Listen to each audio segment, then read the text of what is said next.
My husband just came home, but he's talking to someone who isn't me. I have a rule about the baby monitor. I never look at the video feed unless I hear a sound first. Looking for no reason is how you start seeing things that aren't there. You see shapes in the static or a trick of the light on the crib rails, and your heart does a frantic little dance for nothing. But tonight, the monitor didn't make a sound. It just turned itself on. The screen glowed on my nightstand, a grainy gray window into the nursery. My daughter, Maya, was a still lump under her yellow blanket. She is 4 months old and she sleeps like the dead. I watched the rise and fall of her chest.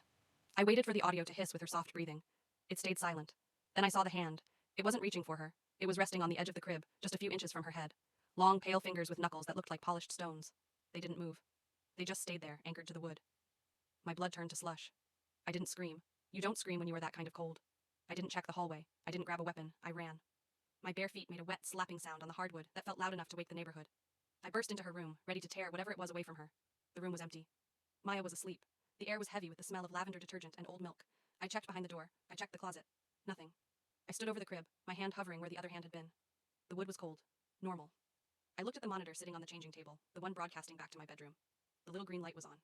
I walked back to my room, my legs shaking so hard I had to lean against the wall. I sat on the edge of my bed and looked at the parent unit again. The hand was still there.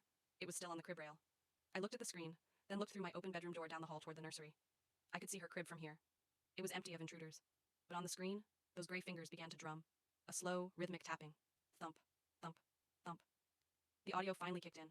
The sound wasn't coming from the monitor on my nightstand. It was coming from the nursery. It was a voice, my own voice. It was soft, a low lullaby I sing when she's teething.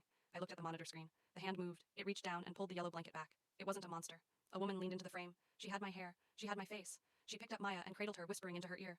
I stood up to run back there, but I stopped. I looked at my own hands. They were trembling. I looked at the monitor one more time. The woman with my face looked directly into the camera. She didn't smile. She just put a finger to her lips, telling me to be quiet. Then I heard the front door open downstairs. Honey, I'm home, my husband called out. Sorry, I'm late. Did the baby stay down for you? I tried to answer, but my throat was a desert. I heard his heavy footsteps on the stairs. He walked past my bedroom door without looking in. He didn't even glance at me sitting there on the bed. He walked straight into the nursery. Hey, sweetie, he whispered. I heard the sound of him kissing someone's cheek. You look exhausted. Put her down and go get some sleep. I've got her. I watched the monitor. I watched him take the baby from the woman who looked like me. I watched them share a tired, loving smile. Then he turned the monitor off. The screen went black. I am still sitting in the dark. I can hear them laughing softly down the hall.